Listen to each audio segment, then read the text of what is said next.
না মাধবদারা,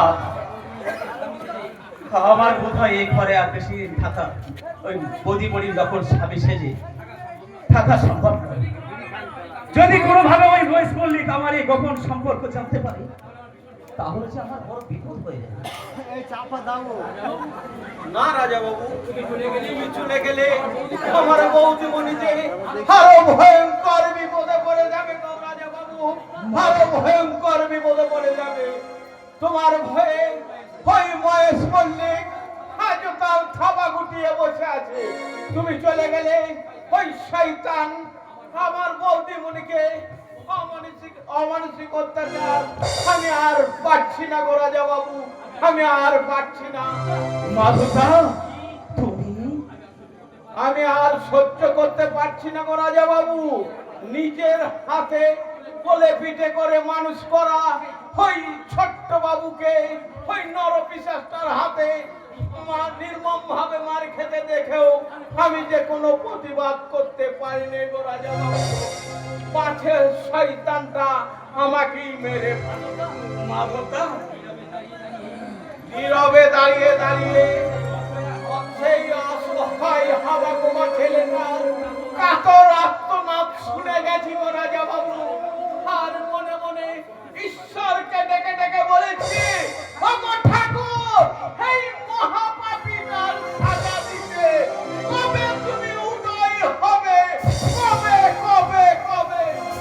মাধবদা, আমার কাতর প্রার্থনা ঈশ্বর শুনেছে গো রাজা বাবু। আর সেই জন্যই তো এই সংসারে রক্ষা কথা করে ঈশ্বর তোমাকে এ বাড়িতে পাঠিয়েছে গো রাজা বাবু, এ বাড়িতে। মাধবদা, তুমি ভুল করছো।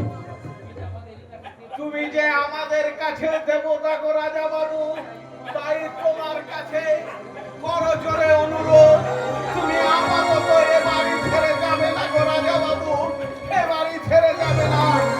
তুমি চলে গেলে ওই শয়তান মহেশ মল্লিক আমার বৌদিমণিকে একেবারে শেষ করে দেবে গো রাজা বাবু, একেবারে শেষ করে দেবে, একেবারে শেষ করে দেবে গো রাজা বাবু, একেবারে শেষ করে দেবে। না মাধবদা, না। ওই শয়তান মহেশ মল্লিক যদি আমার মেম সাহেবের সামান্যটুকু ক্ষতি করতে চায়, তাহলে যে তাকে আমি টুকরো টুকরো করে দেব।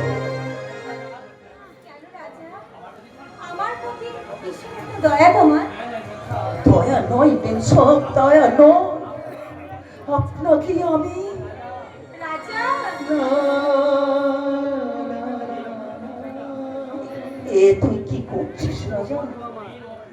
মনের অপ্রিয় গোপন সত্যটাকে তুই এভাবে ফাঁস করে দিতে চাইছিস।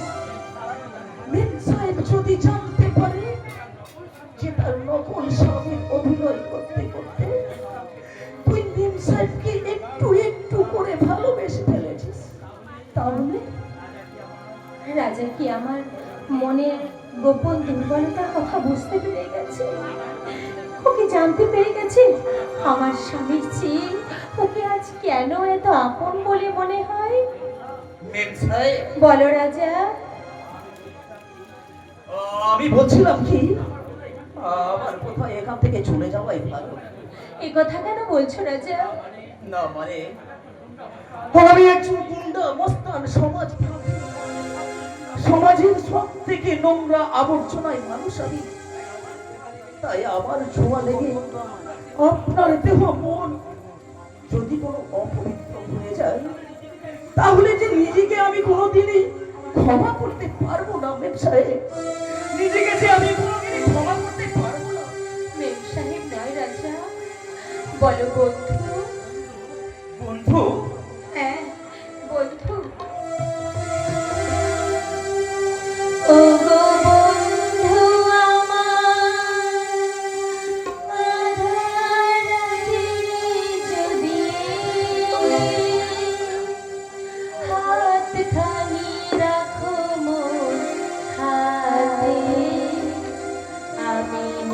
নির্ভয়ে নির্ভয়ে তোমার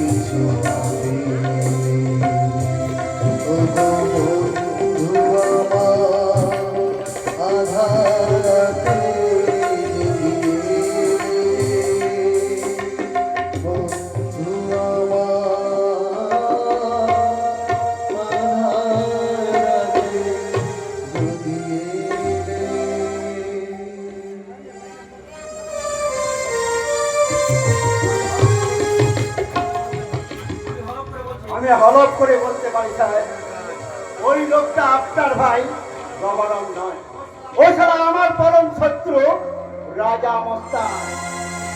বলিস কি রে? রাজা মস্তান?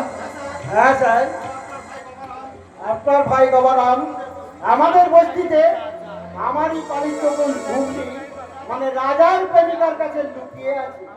বলিস কি রে? আমরা তাকে রাজা ভেবে ভুল করেছি স্যার। ভেবেছিলাম পুলিশের মার খেয়ে রাজা এমন হবাগবা হয়ে গেছে, কিন্তু এখানে এসে দেখলাম আপনার ওই নকল ভাইয়ের সাথে রাজাকে দেখে আমার সব ভুল হয়ে গেল স্যার। ভুল আমারও হয়ে গেছে। যেদিন নকল বাবার আমার উপরে চাবুক তুলেছিল, তাই তো ভাবি দুর্গা এই বাড়িতে আসার কয়েকদিন পর বাবারাম এমন কি অদৃশ্য শক্তি অন করতে পারে। আমার হাতে চাবুক দিয়ে হ্যাঁ স্যার, পাশা খেলবো, নতুন পাশা খেলা। কি করবেন স্যার? দেখো কি হয়। কি যেন নাম বললে? ঝুমরি পালিত বোন রাজাকে ভালোবাসে। হ্যাঁ স্যার, এরা 10,000 টাকা কাল ভাইটাকে বেশ খতম করি, কোনটাকে 7 নম্বর গোডাউন তুলে আনবো। সেখানে তাকে নিয়ে আমি মহিষাসুর মন্দিরে নাটকে ড্রেস দিয়ে আসা। দেখো কি হয়। Okay sir.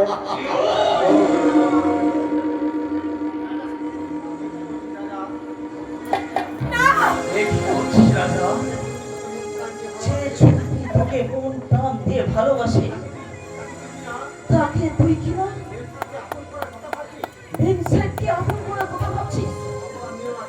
অপরাধ হলো না ঠাকুর, শুধুমাত্র বেঁচে থাকার তাগিদায় আমি আমার আসল স্বামীকে ভুলে গিয়ে এই নকল স্বামীর হাত ধরতে বাধ্য হয়েছি। আমার স্বামী ফিরে এলে রাজাকে আমি বলবো। ভীম সাহেব, আপনি আমাকে ক্ষমা করবেন। কর্তব্য আমাকে এখানে আটকে রাখলেও বিদেশি আমাকে হাত ছাড়িয়ে দিয়ে যাচ্ছে। আর সেই বিবেকের টানে আমি আমার সেই পুরনো জায়গা ফিরে চললাম। কিন্তু আমাকে একাই বিপদের বাজে ফেলে দিয়ে তুমি পালিয়ে যাবে রাজা? পালিয়ে নয় মিমসা, পালিয়ে নয়, আমি আপনার স্বামী গভর্নরকে ফিরিয়ে আনতে চললাম। কিন্তু তার আগে যদি আমি হারিয়ে যাই রাজা? ঈশ্বরের রাস্তা আর নিজের প্রতি ভরসা রাখুন মিমসা, দেখবেন কেউ আপনার কিচ্ছু করতে পারবে না। ভগবান যা বলে এই মহেশ বলে সেটা করে দেখাবে। ভাই নকল গভর্নর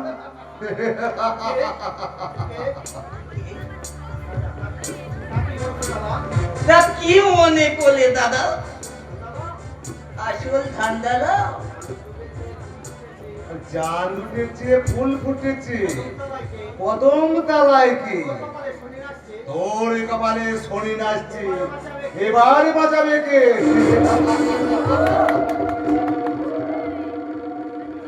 চাঁদ ডুবেছে, রোদ উঠেছে, কদম তলায় রোদ্দুর, দাদা আমার হারাম জাদা মস্ত বলা পয়সা। খবরদার! নকল গভর্নর উর্ফে রাজা মস্তান। এ কি?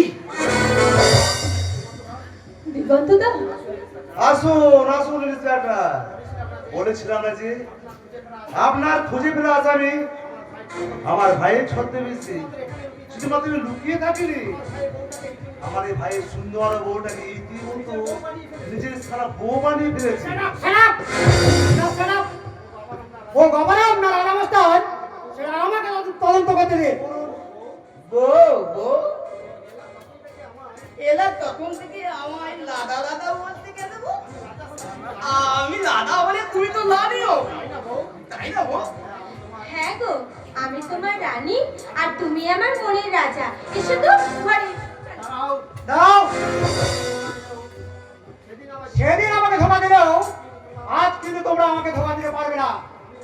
আমি বলছি ও তোমার স্বামী নয়, ও ও যে রাজা মাস্টার। হ্যাঁ, ও রাজা। আমি স্বীকার করছি ও রাজা। ওকে আমি আমার নকল স্বামী সাজিয়ে এই ঘরে থাকতে বাধ্য করেছি। কিন্তু কেন জানেন? কেন কেন বাবা আমার এই হাবা বাবা বাড়িতে ঘরটি তাড়িয়ে দিয়ে এমন একটা বৈষ্ণব পুষ্টি দিয়ে দেহে ঘুরে তাই না? এই শান্ত ওই মেম সাহেবের নামে আর একটা বাজে কথা বললে তোর ওই জিপটা আমি টেনেছিলেন। আমি তোকে গুলি চালাবো। You are under arrest. এবার ব্যাখ্যু কানবেন না মেম সাহেব, কানবেন না। এই চোখের জল এই সমাজ কোনোদিন দাম দেবে না। রাজা, তাই বলছি ওই চোখের জলটা মুখে মেজে ফেলে এবার আপনি আগুন ছড়ান। রাজা, আমি চলেই যাচ্ছি মেম সাহেব। এই কটা দিন আপনার নকল স্বামী সেবার জন্য আপনার পাশে থাকতে গিয়ে নিজের অজান্তে যদি কোনো কিছু খারাপ করে থাকি তার জন্য আমায় ক্ষমা করবেন মেম সাহেব। কিন্তু এবার আমার কি হবে রাজা? আমার অসহায় সুযোগী ওই শয়তানরা যদি আমার কোনো ক্ষতি করে দেয়। না মেম সাহেব না, এই দুনিয়ার কোনো জেল নেই এই রাজা মাস্তানকে বেশি দিন আটকে রাখতে পারবে।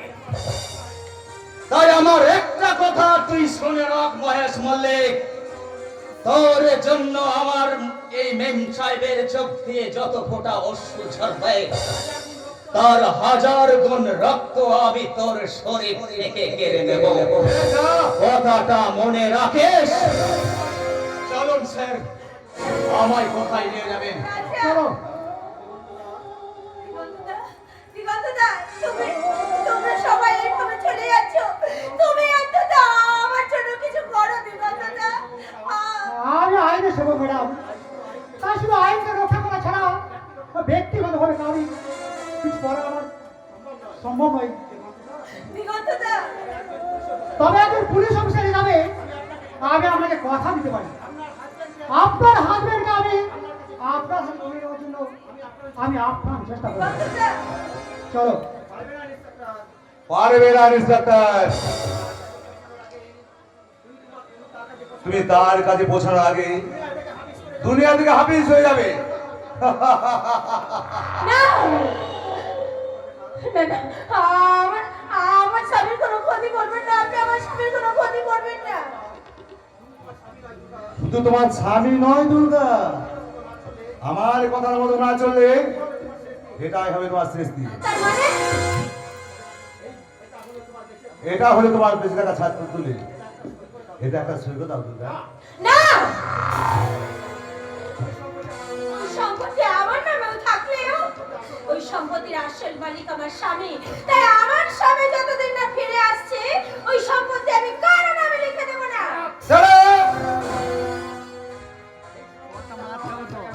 এই সম্পত্তি পাওয়ার আশায় আমি 25টা বছর অপেক্ষা বসে আছি, কিন্তু আর নয়। সম্পত্তি দেখে দিবি না জীবন দিবি? বল কোনটা দিবি? বল বল বল বল। ওর গায়ে হাত দেবে না বলে দিচ্ছি। ও আমাকে বাবা বলে রেখেছে, ওর গায়ে আর একটা আঘাত করলে তোমাকে আমি তোমার কি দয়া মায়া বলে কিছু আরে! নেই? এমন একটা মানুষকে তুমি এইভাবে মারতে পারবে? মারলাম। এই সম্পত্তির জন্য আমি আমার বাবাদের ঘরে পুড়িয়ে মেরেছি, আর এই সম্পত্তির জন্য আবার তোকে আমি পুড়িয়ে মারো।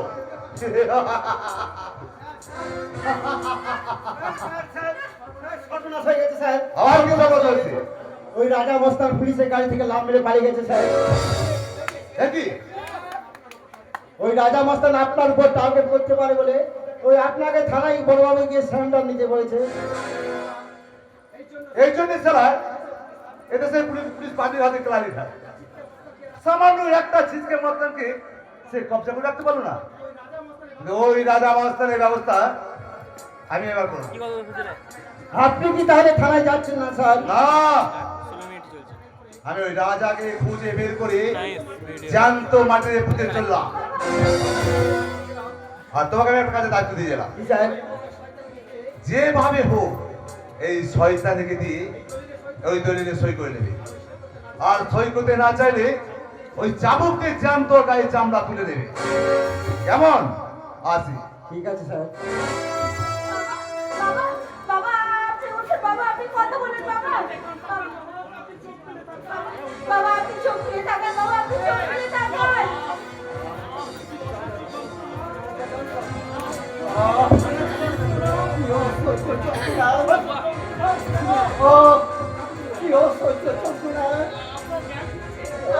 আপনার জ্ঞান ফিরেছে বাবা, আপনি ঠিক আছেন তো? এই ছোকরে, ওর কথা বাদ দিয়ে আগে এই দলিলে সই কর। কখনো না, আমি মরবো তবু কিছুতেই ওই দলিলে আমি সই করবো না। মার হারামজাদে!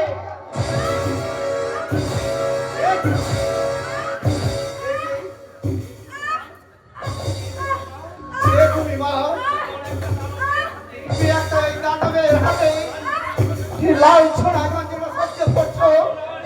তুমি এক নারী, আত্মশক্তি মহামায়া, তুমি স্বরূপী, তুমি তো জন্মধাত্রী, আরে শক্তি মহামায়া, তুমি জাগো মা, তুমি জাগো, তুমি জাগো। হুঁশিয়ার শয়তান! কি ভেবেছিস তুই? নারী মানে ভীরু দুর্বল, তাই না রে? নারী যেমন মমতার আদর হয়ে মায়ের মমতা দান করতে পারে, সেই নারী আবার দমন দলনী দুর্গা হয়ে তোদের মতন অসুরকে নির্মূল করতে পারে।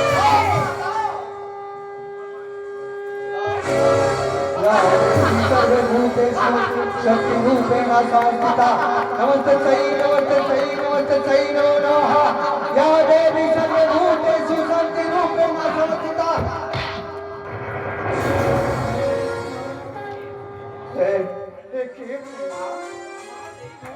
আমার এই ঘরে তুমি কোথা থেকে এলে? আপনার ঘর মানে? আমি তো এই বাড়ির কর্তা। আশুতোষ মল্লিক। তার মানে আপনি আমার কর্তা বাবু? হায় ঈশ্বর, আপনি এখনো বেঁচে আছেন! আপনি এখনো বেঁচে আছেন! আরে তুই মাধব না? হ্যাঁ কর্তা বাবু, আমি এ বাড়ির চাকর মাধব। আর এই চিন্তা দেখার অপেক্ষায় আজও বেঁচে আছি। ঈশ্বর বড়ই করুণাময় গো কর্তা বাবু। তাই তো আপনাকে আবার আমাদের এই সংসারে ফিরিয়ে দিয়েছে গো কর্তা বাবু, এই সংসারে ফিরিয়ে দিয়েছে। কিন্তু আপনি বিস্মৃতি অন্ধকারে বোধহয় অনেকগুলো বছর আমি হারিয়ে ফেলেছি, কিন্তু আজ আমার সব মনে পড়েছে। আমার দুই সন্তান মহেশ আর গবারাও আমার সমস্ত সম্পত্তি একটা আত্মসাৎ করার জন্য মহেশ আমাকে এই ঘরটার মধ্যে কপাট বন্ধ করে আমাকে আগুন ধরিয়ে দিয়েছিল। আমি আত্মনাদ করতে করতে জ্ঞান হারালাম। আর আপনি মারা গেছেন ভেবে বড় বাবু আপনার দেহটাকে ওই বস্তায় ভরে ওই গঙ্গার জলে ভিজিয়ে দিয়েছিল গো কর্তা বাবু, ভাসিয়ে দিয়েছিল। বাবা, তারপর কোথায় কিভাবে যে বেঁচে উঠলাম তাই ঈশ্বরই জানে, তাই ঈশ্বরই জানে। কিন্তু তুমি কে মা? আমি আপনার ছোট ছেলের অবহেলিত বউ বউ বাবা, কি বললে মা? তুমি আমার বাবার আমার স্ত্রী? সেদিন সেই ছোট্ট হাওয়া গোবা ছেলেটা হয় যে এত বড় হয়ে গেছে। কই কই কোথায় আমার গহনা? কোথায়? বড় বাবুর অমানসিক অত্যাচার সহ্য করতে না পেরে ছোট বাবু এবারই ছেড়ে পালিয়ে গিয়েছে। এবারই ছেড়ে পালিয়ে গিয়েছে। এই সারা! এই কথাটা শোনার জন্য তুমি আমাকে এখনো বাঁচিয়ে রাখলে। অভিনবের মতো নেওয়া সেই গবরম আমার জীবন থেকে হারিয়ে গেল। অভিরাম আমার কে কর্তা বাবু? আমার আর একটা হতভাগা সন্তান অবিকল এই গবরমের মতন দেখতে যমজ সন্তান। হ্যাঁ হ্যাঁ, ওর যখন 5 বছর বয়স তখন একদিন অভিরাম স্কুলে থেকে বাড়ি ফেরার পথে এক দলে জানাবো তাকে চুরি করে নিয়ে যায়। তারপর এবং ওই রাজাই যে আপনার হারিয়ে যাওয়া আরেক সন্তান অভিরাম, এ বিষয়ে আর কোনো সন্দেহ নেই। দিগন্তদা তুমি? হ্যাঁ, আমি অনেকক্ষণ আগে এসেছি এবং এই ফ্যামিলির মর্মান্তিক কাহিনীগুলো শুনে আমি তাজ্জব হয়ে গেছি। মহেশ মল্লিক যে এত বড় ক্রিমিনাল তা আমি ভাবতেও পারছি না। সেসব কথা এখন থাক দিগন্তদা। আচ্ছা, রাজা কোথায়? শুনলাম সে নাকি পুলিশের ভ্যান থেকে পালিয়ে গেছে। ইন্সপেক্টর দিগন্তর হাত থেকে পালিয়ে যাওয়া এত সহজ নয়। আমি নাকি রাজাকে পালিয়ে যেতে সাহায্য করেছি। রাজাকে? দিগন্তদা তুমি রাজাকে? হ্যাঁ দুর্গা, জানি আইন হয়তো আমাকে বেঈমান বলবে, কিন্তু আমি কাঁটা দিয়ে কাঁটা তুলতে চাই। আমি সেই জন্য তো মহেশ মল্লিকের মোকাবিলায় আমি রাজাকে একটু এগিয়ে দিলাম। দিগন্তদা না ইন্সপেক্টর, ওই রাজা যদি সত্যি আমার দিগন্ত হয় তাকে আপনি আমাকে নষ্ট হতে দেবেন না। আমার কাছে ফিরিয়ে দিন ইন্সপেক্টর। আমি আপনার হাত ধরে অনুরোধ করছি, রাজাকে আমার কাছে ফিরিয়ে দিন।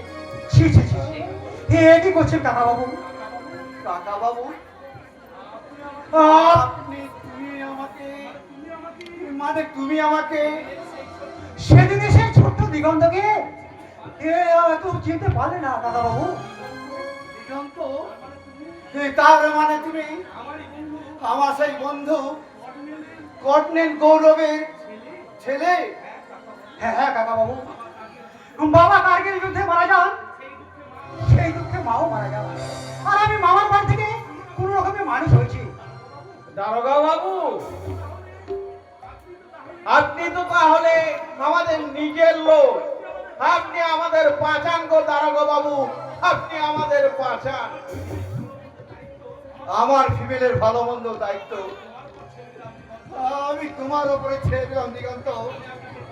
আমি আপনাকে কথা দিলাম কাকা বাবু, মহেশ মল্লিকের সমস্ত কুকীর্তির সাজা আজ আমি তাকে দেবই দেব। তার আগে চলো দিগন্তদা, আমরা সবার আগে